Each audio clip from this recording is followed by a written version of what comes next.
Welcome to the History Lord. You join us here, and we're in Bear Street, junction of Charing Cross Road, and there's a pub here called the Bear and Staff.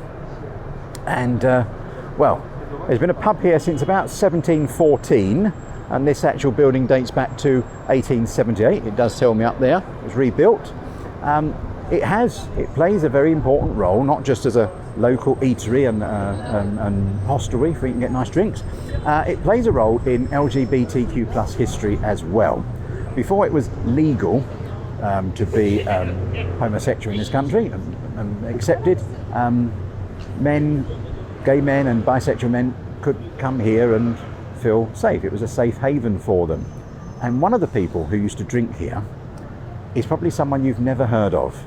But in the 1950s and 60s, they were a household name. So let's tell you all about them. Roll titles.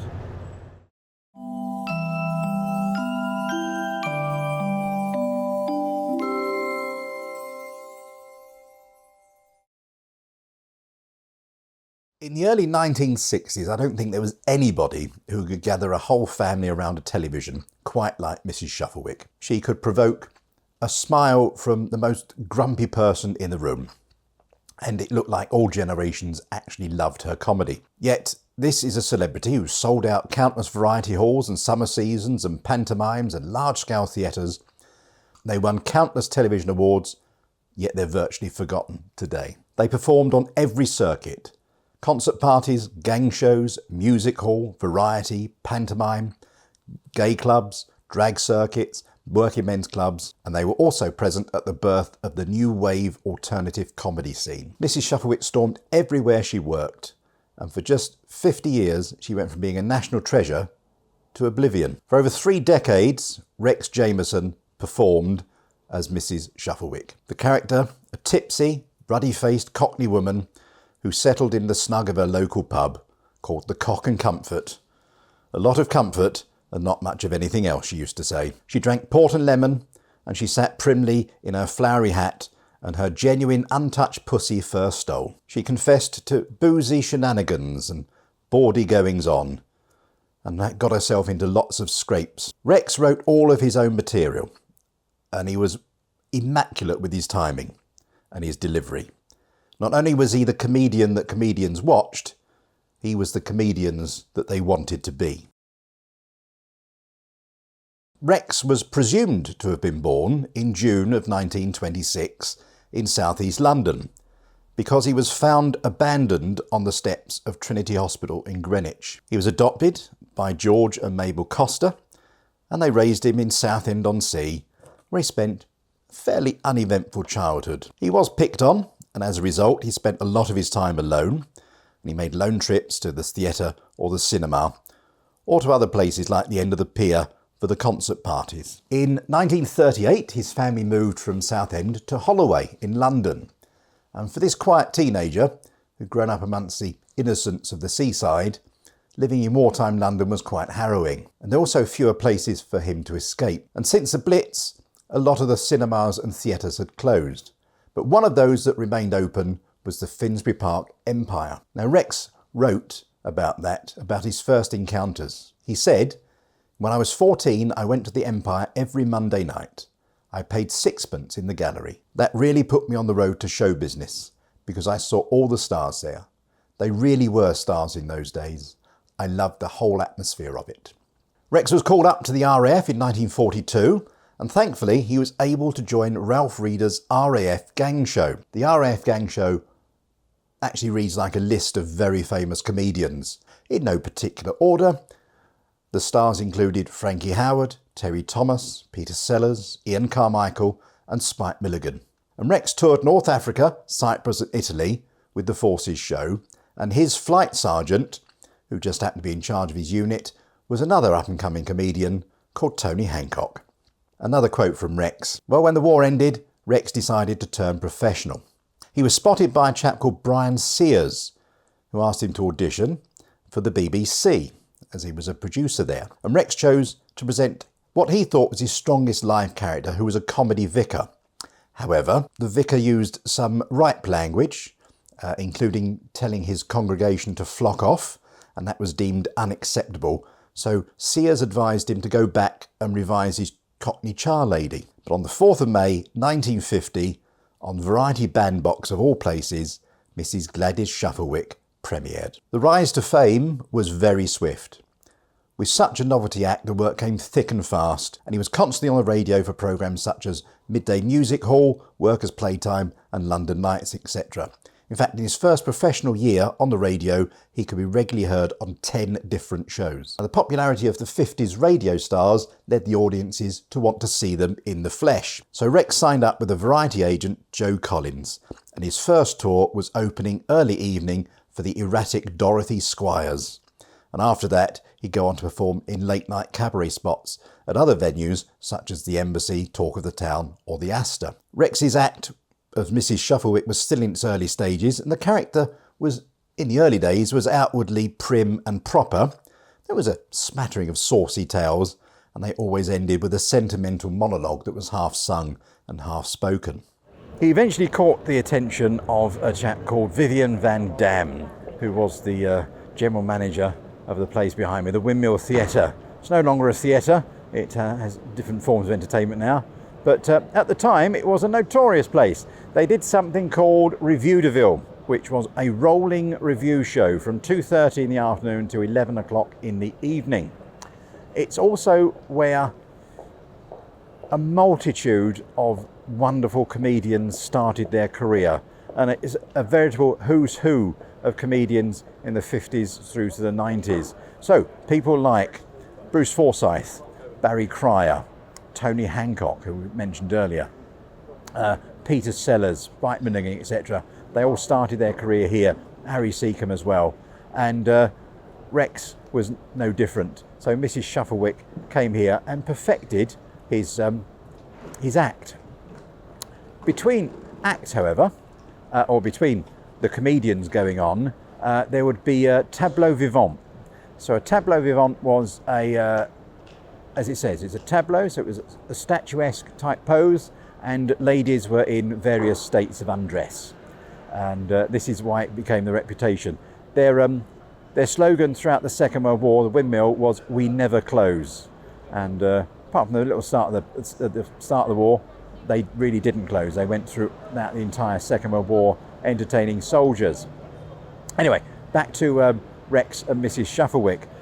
Between shows, he did 6 shows a day, 5 days a week, and between shows he would disappear from here and wander down to the aforementioned Bear and Staff in Bear Street, usually in full drag.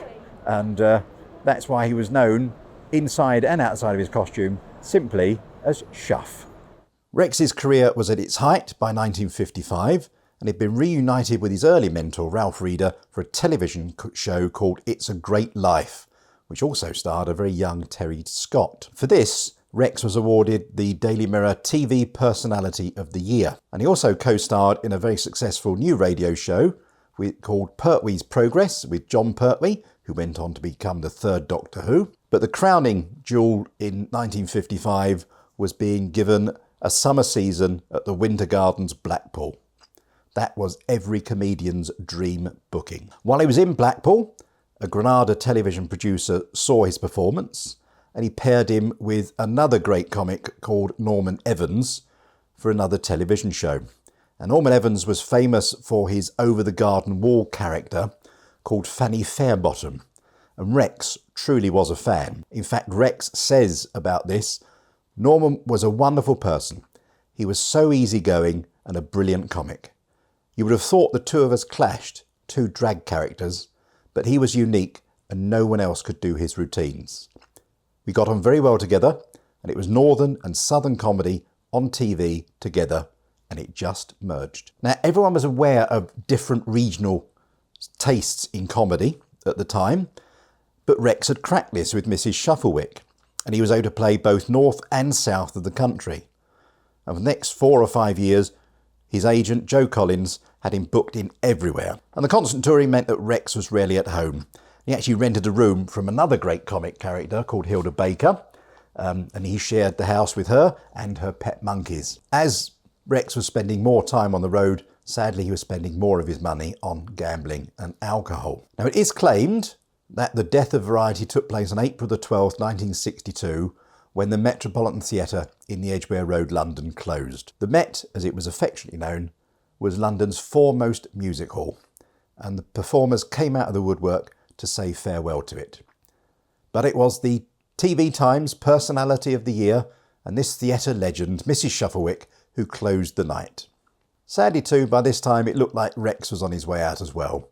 Within months he'd been found bankrupt, which meant more touring and inevitably more gambling and more boozing. By the end of the 60s, Mrs Shufflewick had become much less genteel, much less innocent and a bit more tiddly, which meant the seaside specials like the Winter Garden at Margate were not the place for him. But thankfully, he found a new audience. By the late 1960s, the rise of clubland and the growth of working men's circuit had established an alternative crowd. Wonderful clubs like Batley's Varieties in Yorkshire, the Civic in Barnsley, the Embassy Club in Manchester were forging ahead. Rex was initially reluctant to work for clubs, but that quickly disappeared when Mrs Shufflewick proved to be the perfect act for this raucous atmosphere. On most nights, he was probably more drunk than the crowd was. Again, Rex, in his own words, said, "I've had one or two concert secretaries who thought the act was near the knuckle. I don't think I've had any complaints from the audience. I never look at clubland audience in the face. I look above their heads into space. I think if you're looking at their faces and they were a bit glum, it would put you off." I know exactly how he feels. In the 1970s, Rex's homosexuality became public knowledge, and the club circuits and the audiences were noticeably more hostile to him. But, fortunately, Shuff, as he was now known, found the London gay circuit, and that began to emerge at this time. He was a regular at the Black Cap in Camden, and at the Vauxhall Tavern, and the Old Skinner's Arms in Camberwell. There were also performances every Sunday night at the Theatre Royal Stratford in East London. And it was a show called Pure Corn, and this was to a younger and more politically aware audience. Each week he'd present a new set, some sketches, and introduce young up-and-coming comics such as Bobby Davro, Howland Pace, and a very young Michael Barrymore.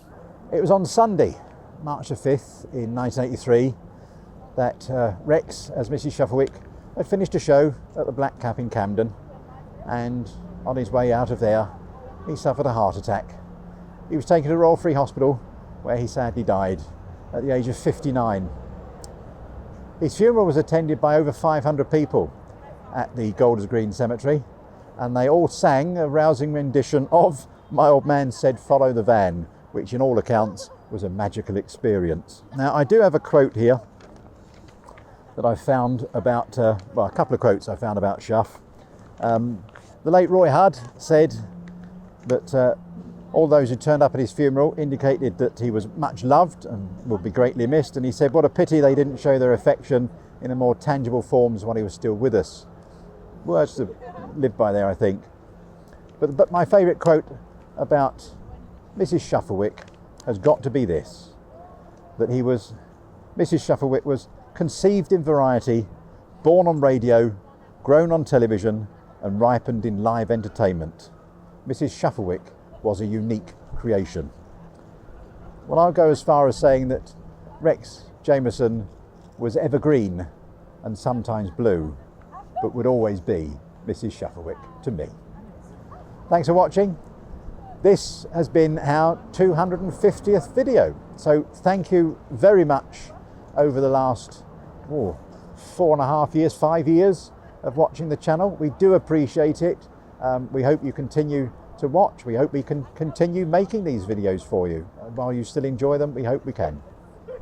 Apart from that, have a look at Last Line Films. That's James's YouTube channel. He's always behind the camera and he always edits as well. And I think it should, well, I always thank him anyway, but I think I'm going to go on record that, you know, without James, there wouldn't be a channel. So James, thank you very much indeed. Have a look at my website as well. That's historylord.co.uk, and see, I used to wander around London a little bit. Thanks for watching, take care, and we'll see you in more videos in the new year.